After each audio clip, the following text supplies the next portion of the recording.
Avez-vous déjà remarqué, comme certaines personnes semblent extrêmement mal à l'aise lorsque vous restez simplement silencieux, comme elles se mettent à parler plus vite, remplissant chaque seconde de mots, comme si le silence était une menace. Et le plus curieux, vous n'avez rien fait, vous n'avez rien dit d'offensant, vous n'avez attaqué personne, vous êtes simplement resté silencieux. Et cela a suffi pour déstabiliser complètement l'autre personne. Osho expliquait ce phénomène d'une manière qui a changé ma compréhension des relations humaines.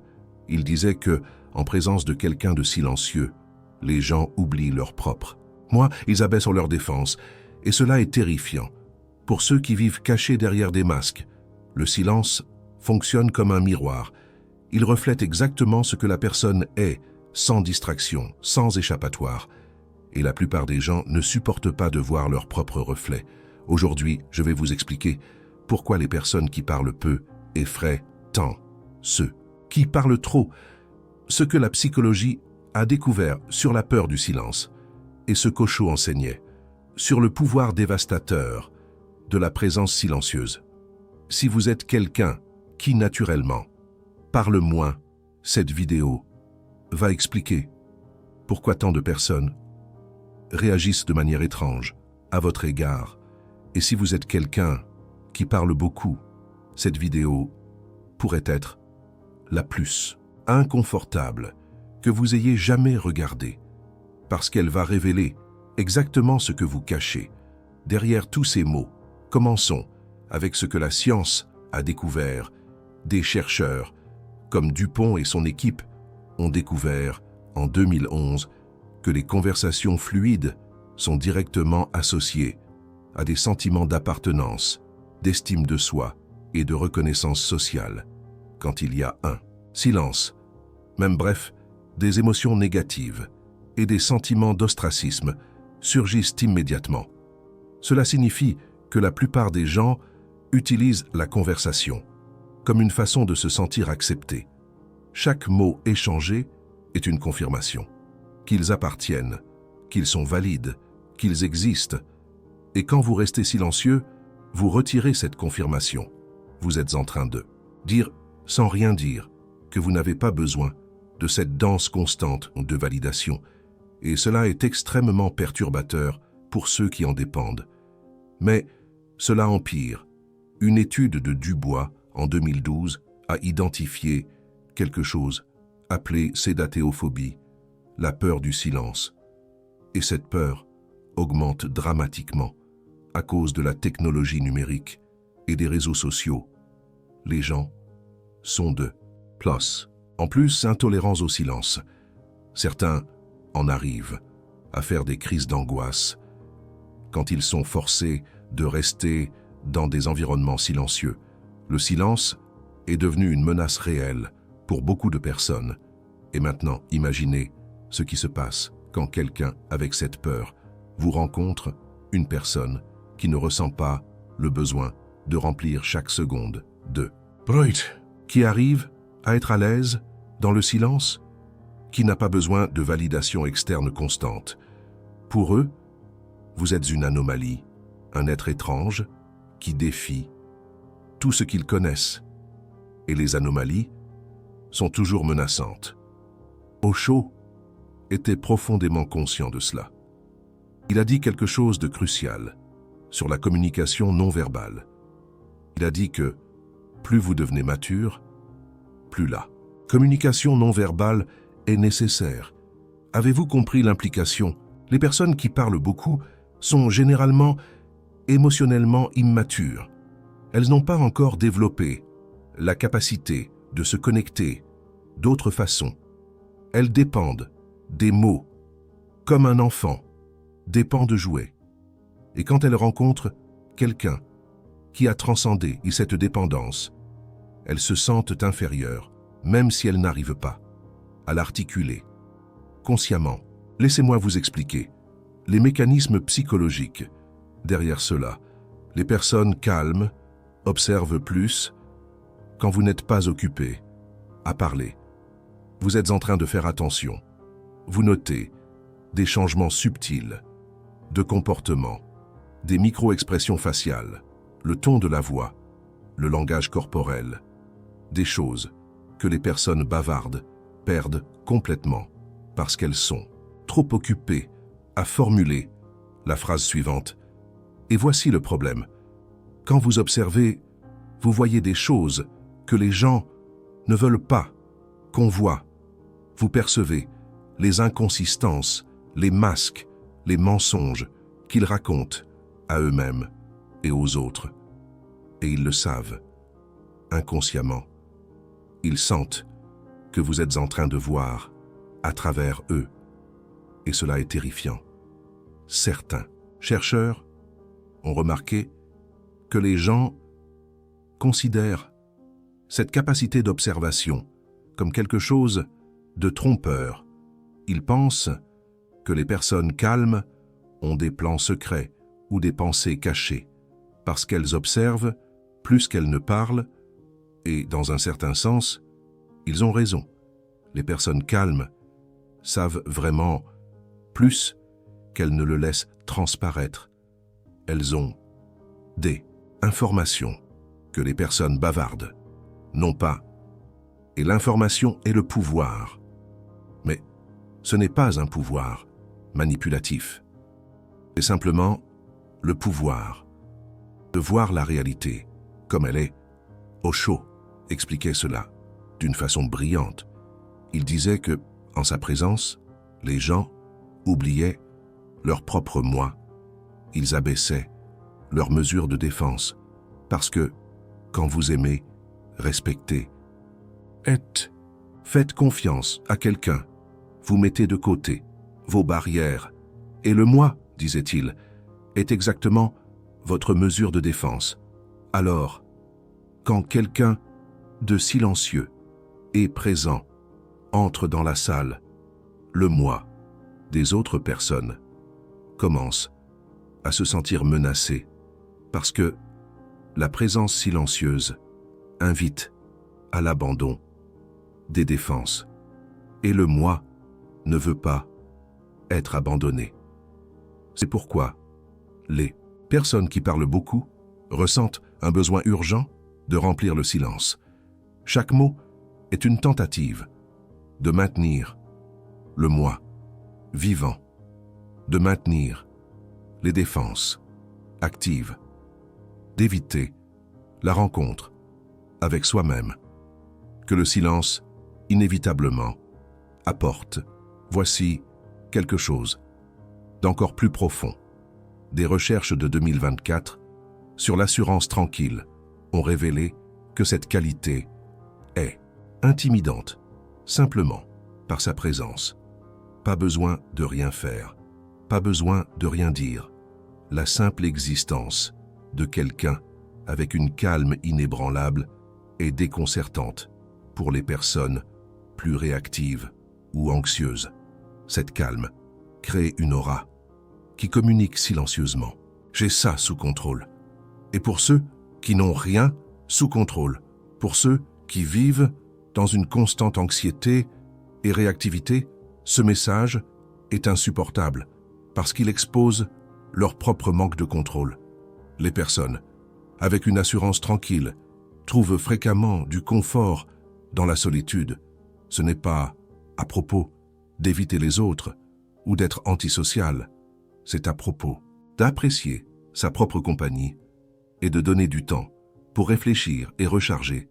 Et cela aussi est intimidant parce que cela brise la norme de constamment chercher la validation externe ou le divertissement. Cela montre qu'il est possible d'être complet, seul, et la majorité des gens ne peuvent pas supporter cette idée. Une autre caractéristique intimidante est le contact visuel direct. Les personnes avec une assurance tranquille n'ont pas peur de regarder dans les yeux. Cela montre focus. Et attention, c'est une forme de communication non verbale qui dit « je suis ici, je suis présent et je n'ai pas peur de me connecter avec vous ». Pour ceux qui vivent en évitant des connexions réelles, Cela est extrêmement inconfortable.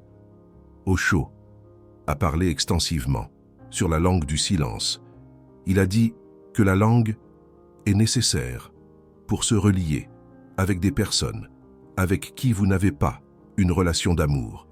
Mais le non-langage est essentiel pour les personnes avec qui vous avez une relation d'amour.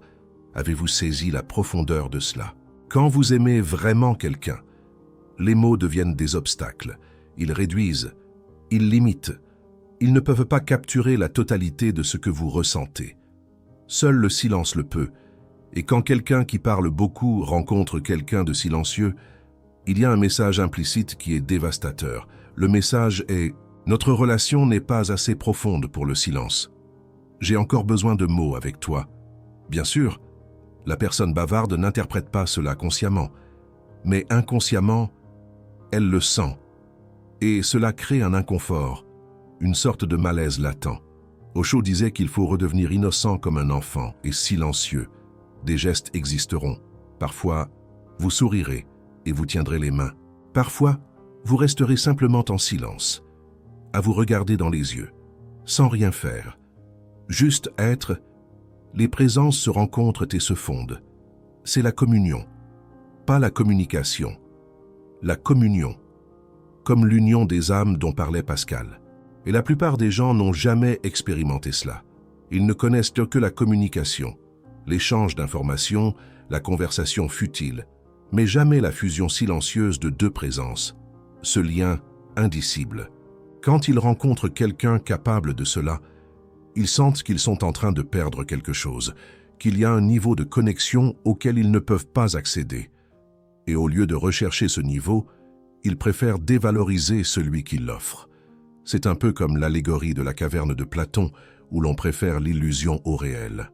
Et c'est pourquoi les personnes discrètes sont fréquemment étiquetées comme étranges, arrogantes ou socialement inaptes. C'est une forme de défense, une façon de justifier sa propre incapacité à accéder à ce niveau de présence, une incapacité à contempler le silence. Laissez-moi vous raconter ce qui se passe vraiment quand une personne silencieuse entre dans un groupe de personnes bavardes. Premièrement, il y a une période de confusion. Les gens ne savent pas comment vous catégoriser. Vous ne suivez pas les règles du jeu social. Vous n'offrez pas d'informations volontairement. Vous ne remplissez pas les espaces avec des banalités. Deuxièmement, il y a une tentative de vous faire parler, des questions directes, des provocations. N'importe quoi pour vous faire entrer dans leur jeu. Parce que tant que vous restez en silence, vous êtes une variable inconnue, et les variables inconnues sont menaçantes. Troisièmement, si vous résistez à ces tentatives, il y a un changement de stratégie. Ils commencent à parler de vous aux autres, à créer des narrations. Vous êtes étiqueté, catégorisé, placé dans une boîte. Parce qu'une fois que vous êtes dans une boîte, vous devenez prévisible, moins menaçant. Comme si on vous mettait une étiquette, comme sur une bouteille de vin. Quatrièmement, certaines personnes s'éloignent simplement. Elles ne peuvent pas gérer votre présence et préfèrent l'éviter. Ce n'est pas un rejet au sens traditionnel, c'est de l'autoconservation. Leur moi au sens philosophique, sans qu'il est en danger près de vous. Et cinquièmement, rarement. Certaines personnes sont attirées exactement par votre présence silencieuse. Ce sont généralement des personnes qui valorisent aussi le silence, ou des personnes qui sont fatiguées du jeu social et cherchent quelque chose de plus authentique, quelque chose de plus vrai. Osho avait une observation cruciale à ce sujet. Il disait que vous ne savez pas comment communiquer de cœur à cœur, en silence. Vous ne savez pas comment communiquer juste en étant là, à travers votre présence. Vous êtes en train de grandir et l'ancien modèle de communication est en train de devenir trop petit pour vous. Vous devrez développer de nouveaux modèles de communication non-verbaux. Avez-vous remarqué? Il n'a pas dit que les personnes qui parlent beaucoup ont tort. Il a dit qu'elles sont à un stade de développement, un stade qui sera éventuellement transcendé. Et quand vous transcendez ce stade, vous devenez automatiquement incompréhensible pour ceux qui y sont encore. Vous ne jouez plus au même jeu, et cela génère de la peur. Il y a un autre aspect crucial que je dois aborder, la différence entre le silence choisi et le silence imposé. Le silence choisi vient d'un lieu de plénitude. Vous êtes en silence parce que vous n'avez pas besoin de mots, parce que vous êtes complet, parce que vous préférez la qualité de la présence à la quantité de mots. Un peu comme un moine dans son monastère. Le silence imposé vient d'un lieu de peur. Vous êtes en silence parce que vous avez peur de parler, parce que vous avez de l'anxiété sociale, parce que vous avez été traumatisé et que vous vous êtes fermé. La différence est fondamentale. Et les gens sentent cette différence inconsciemment. Le silence choisi émane du pouvoir, l'assurance tranquille. Le silence imposé émane de la peur. Quand vous rencontrez quelqu'un avec un silence choisi, vous vous sentez calme, en sécurité, inspiré. Leur présence vous élève. Quand vous rencontrez quelqu'un avec un silence imposé, vous vous sentez tendu, inconfortable, préoccupé. Leur présence vous draine. Osho parlait du silence choisi, le silence qui vient de la méditation, de la conscience, de la maturité émotionnelle. Pas du silence qui vient du trauma. Et voici le paradoxe. Beaucoup de personnes qui parlent beaucoup utilisent en fait les mots pour cacher un silence imposé. Elles ont peur du silence intérieur, alors elles remplissent l'extérieur avec du bruit. Elles cherchent à combler un vide. Et beaucoup de personnes naturellement discrètes ont développé un silence choisi à travers un processus d'autoconnaissance. Elles savent qui elles sont, elles savent ce qu'elles ressentent, et n'ont pas besoin de verbaliser constamment pour confirmer leur existence. Quand ces deux types se rencontrent, le conflit est inévitable, parce que la personne qui parle beaucoup reconnaît inconsciemment ce qui lui manque, et la personne silencieuse n'a pas à feindre qu'elle ne voit pas. Laissez-moi vous donner quelques caractéristiques spécifiques de personnes avec une assurance tranquille qui intimide les autres. Première caractéristique, indépendance émotionnelle. Les personnes silencieuses ne dépendent souvent pas de la reconnaissance sociale constante. Elles n'ont pas besoin que les autres confirment leurs valeurs. Leur sens d'eux-mêmes repose plus sur des standards internes que sur des réactions externes. Elles sont comme un phare qui brille de sa propre lumière. C'est intimidant parce que la plupart des gens vivent en cherchant l'approbation. Et quand ils rencontrent quelqu'un qui n'a pas besoin de cette approbation, ils se sentent insignifiants, comme si leur opinion n'importait pas. Deuxième caractéristique, capacité d'observation. Comme je l'ai déjà mentionné, les personnes discrètes remarquent des choses que les autres manquent. Elles sont constamment en train de traiter des informations. Et cette information donne du pouvoir. C'est comme avoir une loupe sur le monde. Troisième caractéristique, imprévisibilité. Vous ne savez pas ce qu'une personne silencieuse est en train de penser. Vous ne pouvez pas la lire. Et les humains sont programmés pour craindre l'inconnu. L'imprévisible est toujours potentiellement dangereux. C'est comme naviguer dans le brouillard. Quatrième caractéristique, authenticité. Les personnes qui parlent moins disent généralement des vérités quand elles parlent. Elles ne gaspillent pas de mots avec des conversations futiles ou des mensonges sociaux. Quand elles ouvrent la bouche, c'est parce qu'elles ont vraiment quelque chose à dire. Et c'est intimidant parce que cela expose la fausseté des interactions normales. La plupart des conversations sont composées de mensonges sociaux, de compliments vides, de promesses que personne n'a l'intention de tenir, et les personnes silencieuses ne participent pas à cela. Cinquième caractéristique, présence magnétique.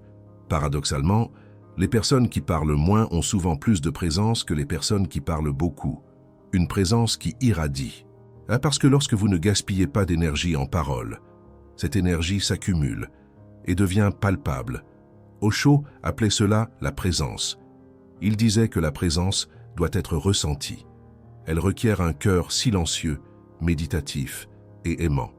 Vous ne pouvez pas la toucher. Elle n'est pas grossière. Elle est très subtile. Et les personnes qui vivent dans le bruit n'ont pas la sensibilité pour détecter cette présence. Elles perçoivent seulement que quelque chose est différent, que quelque chose les incommode. Mais elles ne parviennent pas à identifier ce que c'est. Et voici la révélation la plus profonde d'Osho à ce sujet. Il a dit « Lâchez la loupe de votre moi ». Le moi fonctionne comme une loupe. Il amplifie tout ce qui est lié à vous-même, vos opinions, vos besoins, vos peurs, vos insécurités. Et lorsque vous regardez à travers cette loupe, vous ne pouvez pas voir les autres clairement. Vous ne voyez que des reflets distordus de vous-même. C'est comme regarder le monde à travers un miroir déformant. Les personnes silencieuses ont fréquemment des moi plus petits, non pas parce qu'elles sont meilleures, mais parce que le silence dissout naturellement le moi. Le moi a besoin de bruit pour survivre. Il a besoin de confirmation constante, d'attention, de reconnaissance sociale. Et lorsqu'elle rencontre quelqu'un avec un moi plus petit, les personnes avec des moi importants ressentent une menace existentielle, comme si leur propre existence était remise en question. C'est comme si on leur disait « Et si Descartes s'était trompé ?» Laissez-moi vous raconter comment cela se manifeste dans différents contextes. Dans l'environnement de travail, les personnes silencieuses sont fréquemment sous-estimées au début. Les responsables présument que celui qui parle le plus en sait le plus, que celui qui domine les réunions est plus compétent, que celui qui promeut ses idées à voix haute mérite plus de crédit. C'est un peu comme croire que Dupont, le comptable discret, est moins important que Dubois, le vendeur flamboyant. Mais quelque chose d'intéressant se produit avec le temps. Les personnes silencieuses tendent à être promues à des postes de direction. Des études montrent que les leaders efficaces parlent moins que la moyenne. Ils écoutent plus, ils traitent plus, et lorsqu'ils parlent, leurs paroles ont de l'impact. Et cela génère du ressentiment chez les collègues plus bavards. Ils sentent qu'ils ont travaillé plus pour être vus, qu'ils méritaient plus de reconnaissance, que le silencieux a gagné injustement. C'est l'éternelle question. Pourquoi est-ce que c'est lui et pas moi? Ce qu'ils ne comprennent pas, c'est que le silence était le travail. Observer, traiter, choisir les mots justes au moment juste. Cela requiert plus de discipline que de dire tout ce qui vient à l'esprit. C'est l'art de la maïeutique, faire accoucher les idées sans imposer les siennes. Dans les relations romantiques, la dynamique est encore plus intense. Une personne silencieuse peut faire paniquer son partenaire bavard. « Pourquoi es-tu si silencieux? Es-tu en colère contre moi? À quoi penses-tu » Et la réponse est fréquemment « Rien » ou « Je suis juste présent » ou « J'apprécie le moment ». Mais pour quelqu'un qui utilise les mots comme mesure de connexion, cela est incompréhensible. Si tu m'aimes, tu devrais vouloir converser avec moi. C'est leur logique, et elle est complètement fausse. L'amour le plus profond existe dans le silence, dans la présence, dans la connexion qui n'a pas besoin d'être verbalisée. Les couples qui parviennent à rester en silence confortable ont généralement des relations plus durables et satisfaisantes. C'est comme deux âmes qui se comprennent sans un mot. Un autre contexte où cela apparaît, c'est sur les réseaux sociaux. La culture digitale a amplifié dramatiquement la peur du silence. Vous êtes poussé à poster constamment, à commenter, à réagir, à avoir une opinion sur tout. Et les personnes silencieuses ne participent pas à ce jeu. Elles ne postent pas chaque repas. Elles ne partagent pas chaque pensée. Elles ne ressentent pas le besoin de prouver leur existence à travers des mises à jour constantes. Et cela génère de la méfiance. Qu'est-ce que tu caches? Pourquoi ne partages-tu pas ta vie? Es-tu antisocial? Non. Juste silencieux, juste présent, juste vivant dans le monde réel au lieu du monde virtuel. La culture actuelle valorise excessivement l'extraversion. Être communicatif est vu comme une qualité. Être silencieux est vu comme un problème. Mais cela est une inversion complète de la sagesse traditionnelle. Dans toutes les traditions spirituelles, le silence est vénéré. Bouddhisme, hindouisme, christianisme mystique, soufisme, taoïsme. Tous enseignent que le silence est le chemin vers le divin. C'est la nuit obscure de l'âme dont parlait saint Jean de la Croix. Un chemin nécessaire vers la lumière. Et ce n'est pas une coïncidence, parce que dans le silence vous trouvez ce qui est réel.